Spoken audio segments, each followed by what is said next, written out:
Good day to you. I'm Nino Evangelista, and welcome to today's tropical weather outlook for May 28th, 2026. It's a Thursday. Hope you are having a great day. Today, we're going to talk about El Nino and the fact that it is going to ramp up quite a bit over the next several weeks as the atmosphere couples much better in the Pacific with our developing El Nino. And I'm going to talk about how much are we going to ramp up and what this might mean for the tropics going forward in the Pacific and even in the Atlantic. We're going to go over all of that and more today, and also not just taking a look at what's going to happen tropics-wise in general, but also taking a look at tropical activity that's already happening right now, especially if you saw the National Hurricane Center's new highlighted area in the Pacific. But we'll go over that in a moment. First, let's start off, as we typically do, by taking a look at the sea surface temperature anomalies right now in the globe, and especially in the Western Hemisphere here.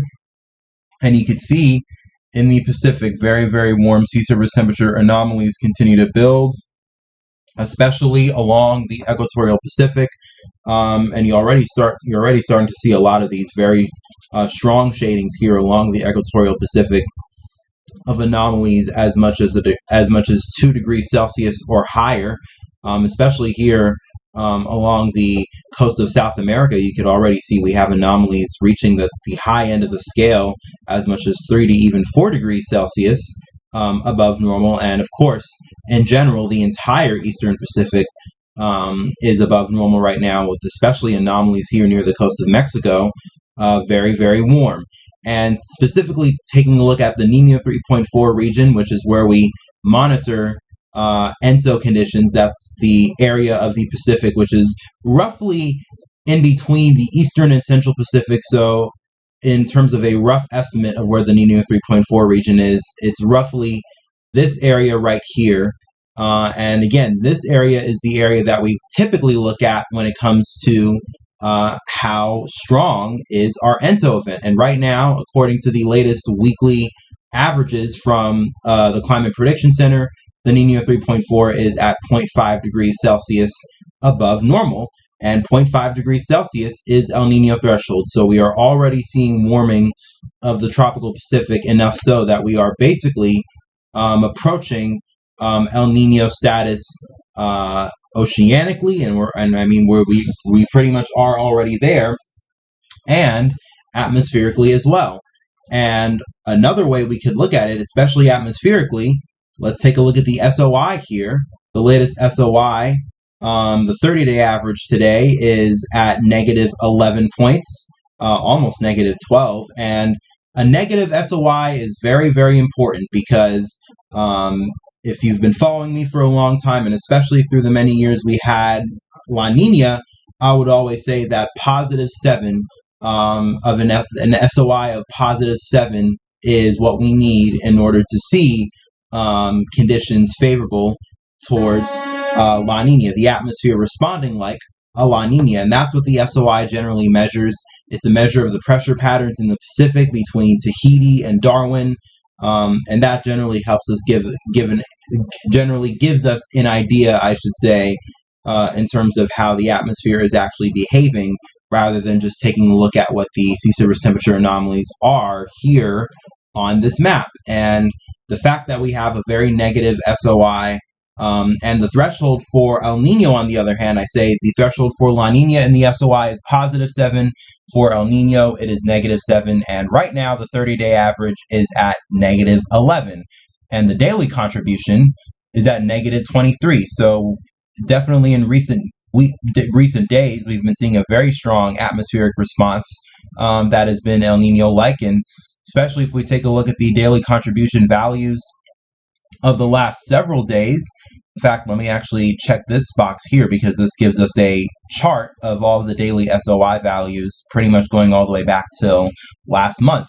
And you could see pretty much since May 11th, so earlier this month, ever since then, we have been very negative in terms of our daily SOI values.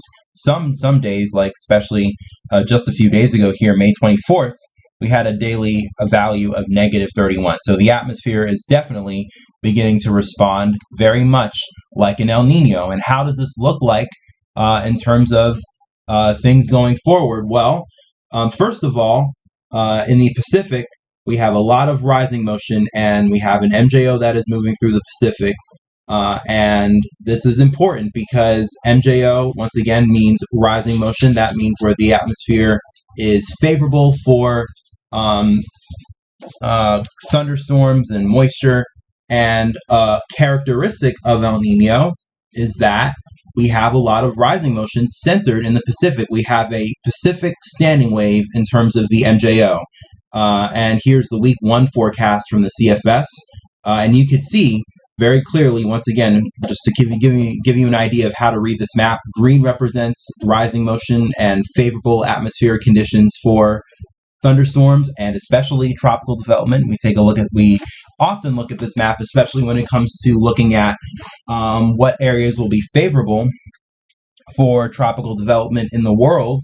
And that's why we say the Pacific tends to be very active in an El Nino year, because all of the rising motion, as we could see here in this week one forecast from the CFS, all of the rising motion is centered in the Eastern Pacific. And as we go out into time here, the MJO kind of slides to the west here and becomes really amplified, especially as it gets into the Eastern Pacific.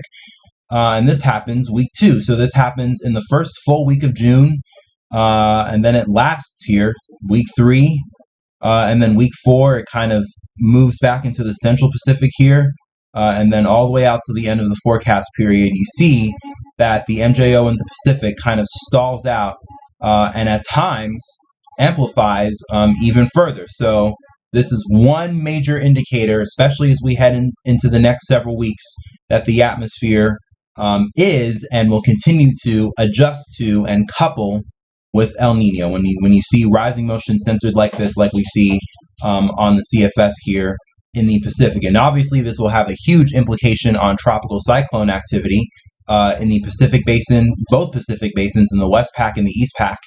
And I'll show you that in just a moment. But let's also take a look at what the European weekly is showing as well, to kind of give you an idea of what the multiple different models are showing. And pretty much the same thing is showing up here on the European. We have a wave of the MJO moving through the Pacific right now.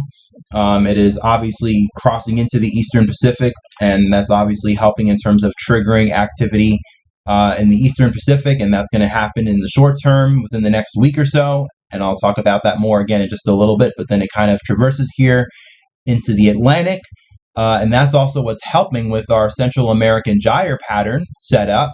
If you've been following me, and I've been talking about that for the last several days, again, that pattern is very much triggered by the MJO moving through. But then notice, especially as we head into the long term, and as we get towards, down the map here, especially as we get into June, notice what happens with the rising motion. It once again centers over the Pacific here and kind of stalls out. And that definitely tells me that it really looks like, especially as we get into June, the MJO will align fully with an El Nino-like atmosphere. And that should definitely help El Nino strengthen. Why?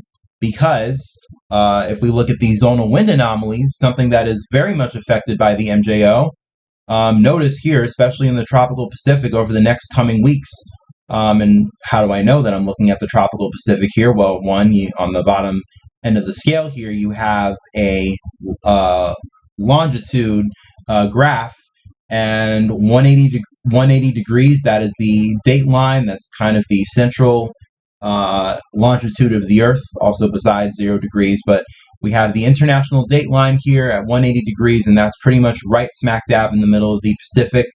And you see a bunch of these oranges and reds popping up here with the zonal wind anomalies, and that means strong, consistent westerly wind bursts that is being forecasted by the European weekly. And this, again, starts all the way at the beginning of the time period here, which is mid to late May, and goes all the way down to the end of the forecast, which is late June. So a long-range signal that we will see strong westerly wind bursts and persistent strong westerly wind bursts over the next several weeks in the Pacific.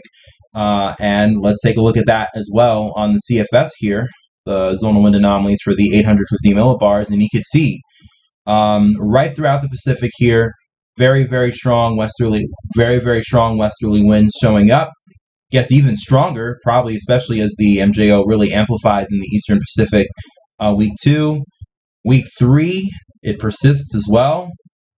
And then week 4, and then week 5, and week 6. All 6 weeks here have very strong westerly winds present in the Pacific. And that is very important. Because, as I mentioned before, westerly winds allow for all of the warm water that is below the surface, and I'll show you how the warm water pool is looking like in the Pacific in just a moment. But it allows for all of the warm water, first of all, especially when we have these strong westerly wind bursts in the Western Pacific.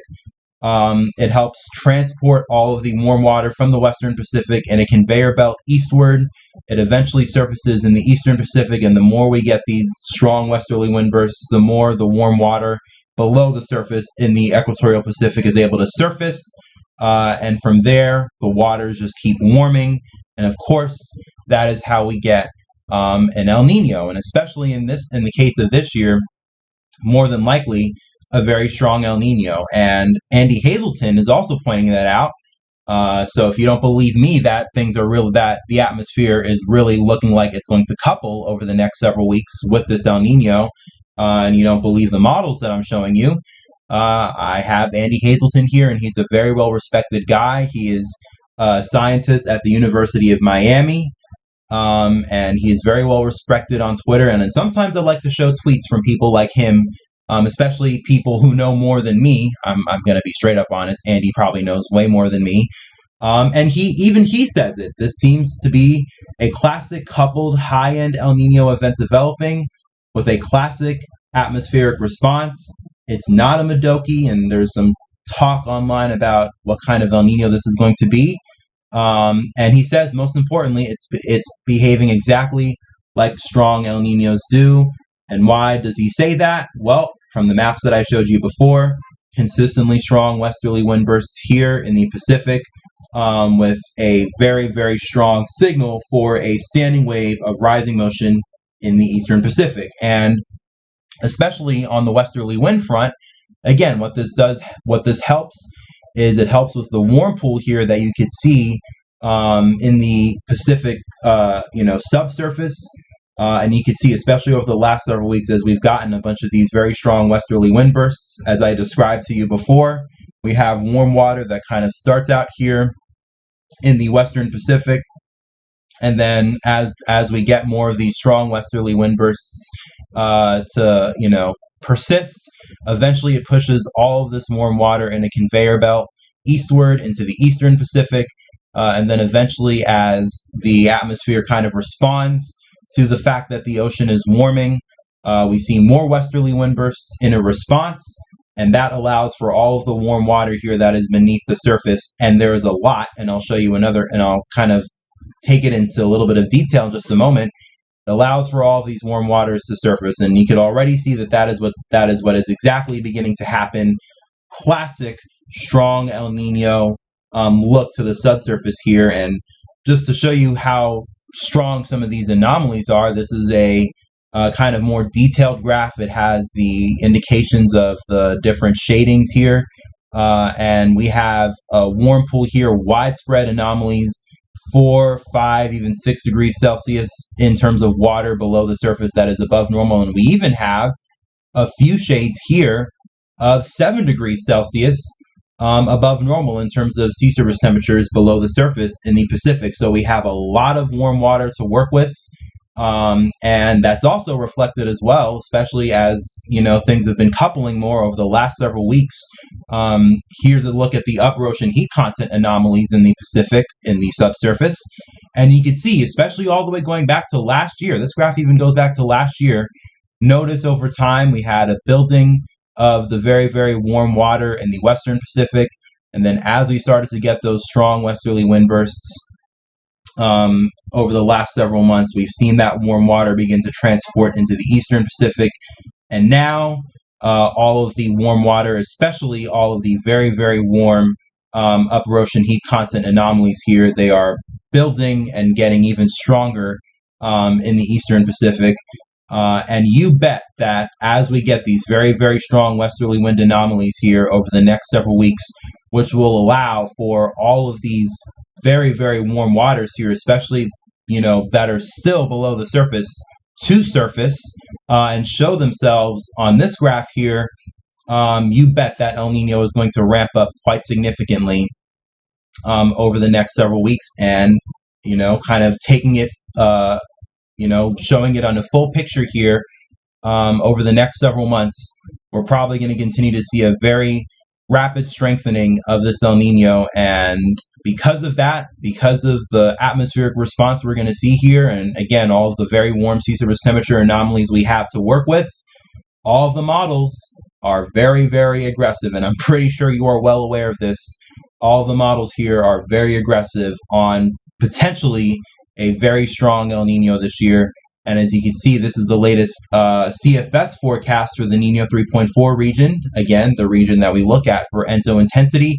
And by the time we get to October and November here, so late in the year, in the fall, when El Nino typically peaks, they forecast a peak intensity here of a whopping 3 degrees Celsius. So quite an intense El Nino. And if this were to happen, this would really be the strongest El Nino that has ever been seen on record, at least in our recent records. And I'm sure you've probably heard about that a lot online. There's definitely been a lot of hype surrounding it, but the models are definitely aggressive, and it's not hard to see why, especially given just how much things are really going to come together here, and are already coming together here, and all the factors we have to work with this year. So El Nino is really going to ramp up, and it's obviously going to result in a very strong, potentially nearly record-breaking El Nino when all is said and done. And how is that going to affect tropical activity?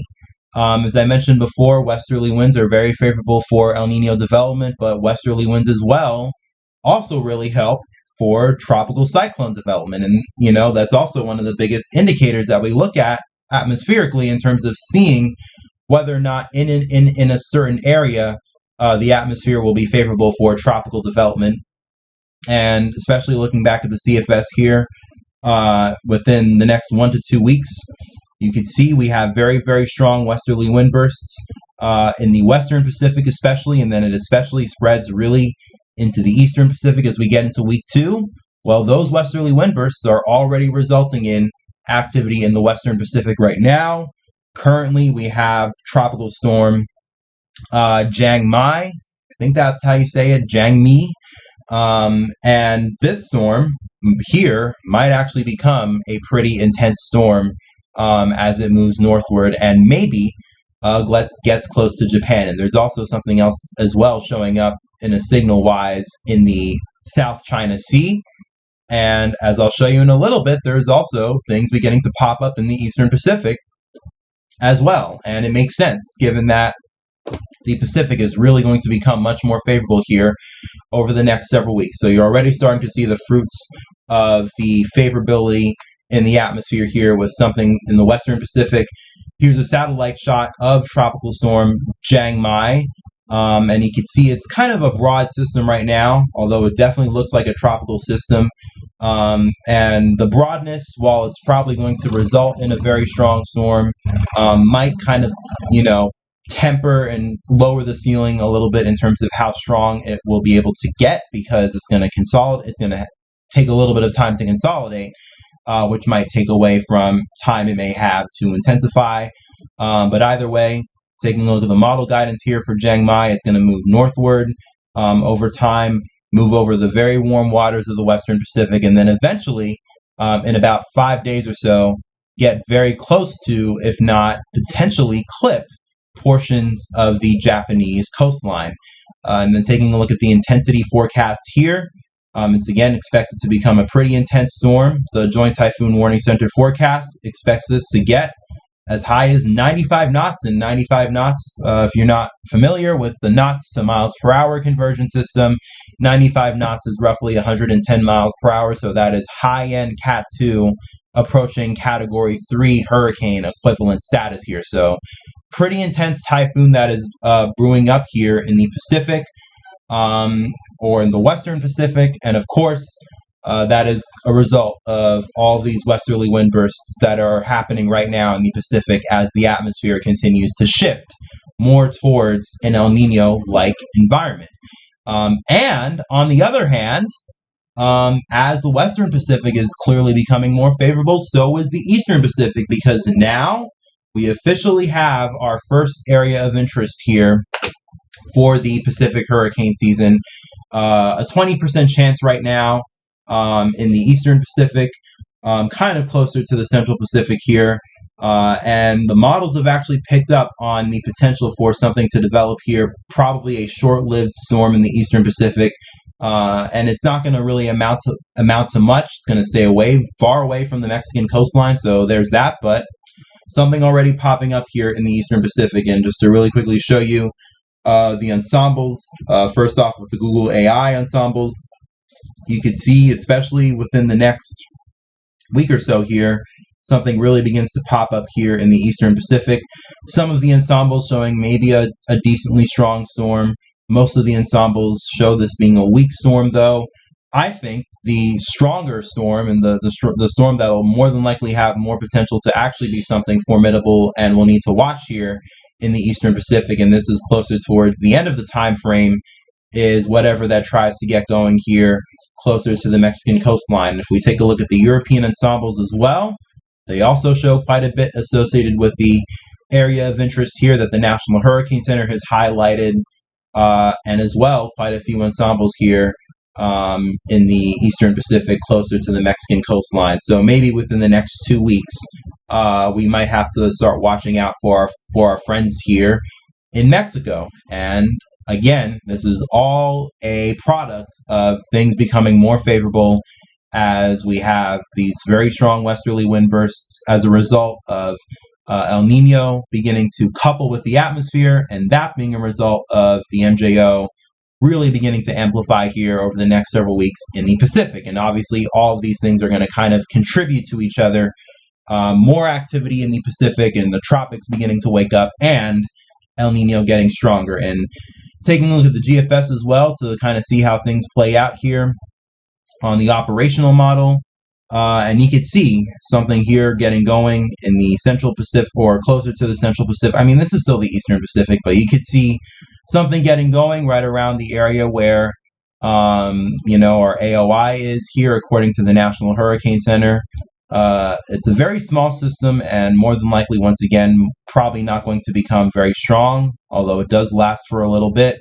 And then, of course, in the, near Central America, we do have our Central American gyre here, and the GFS is kind of aggressive in terms of trying to take this northward and trying to consolidate it in the Gulf of America. Most models have, more of the action happening in the Eastern Pacific, although if I show you the European here, let me bring you to the 0Z. First of all, again, you can see we do have a system here that gets going in the next 7 days in the Eastern Pacific, and that definitely looks like a pretty decent signature here. So this is what you got to look for if you're trying to look for tropical development vorticity-wise. But of course, we also have our Central American gyre pattern that sets up here. And interestingly enough, let me bring you to the Atlantic side here. The European, with the Central American gyre setup in the 0Z run, actually decided to lift some of this energy up, and you could see, I don't want to see that. Some energy here does try to consolidate. You do see that we get some isobars to develop in the vorticity kind of, we see darker shades of the vorticity here. That's definitely a tropical system here that the European tries to show develop in the Northern Gulf, and this happens within pretty much the next week. So not in an unreasonable time frame. And I've been saying the Eastern Pacific and the Atlantic should watch, and I mean the Atlantic is definitely going to get some help clearly from the Central American gyre. And it's one thing when we look at the GFS and it shows a strong hurricane that quickly develops from the Central American gyre lifting northward in the Caribbean, because that's how the bias works on the GFS. But The European showing it too. The European showing something. We'll see. It's definitely an interesting signal here, and definitely a reminder that hurricane season is nearby. And then just taking a look at the European ensembles here really quickly to close off in the Atlantic. Obviously, you can see quite a few ensembles here showing activity in the Eastern Pacific over the next several weeks, especially as we get towards the 2-week time frame. Really starting to see a bunch of things show up here, but also lots of low pressures as well near Central America. They dilly-dally around here, but some lift northward into the Gulf. There are a few ensemble members here, not a lot. There's still a little bit of uncertainty with the models, and especially in the Atlantic, these Central American gyre setups early on in the season tend to be pretty messy, but there still are a few ensembles. It's not like there's nothing, so you know what that means. We're really going to have to watch the tropics here over the next several weeks as they continue to heat up and as hurricane season swings into full gear. With that being said, though, I'm going to end it off for today's video. It was a pretty long one. I'm not sure how long it was, but I'm probably going to look back and see the timestamps here, but I will not be surprised if I see a very long one. But if you enjoy these long videos, I would really appreciate if you especially show your love by liking the video, clicking the like button, clicking the subscribe button as well, because we're going to be doing these daily tropical updates we're going to be doing these tropical updates on a daily basis. That's what I meant to say. That's how I meant to frame it. So if you're interested in that, please make sure to subscribe, and we will be watching everything that happens here in the Eastern Pacific, in the Atlantic especially, see if the Gulf actually materializes, and of course, too, occasionally, especially when we have something in the Western Pacific, we will watch it as well. Thanks for watching. Enjoy the rest of your day. Stay safe. Peace, love, and kindness to you all, and I'll talk to you guys again tomorrow.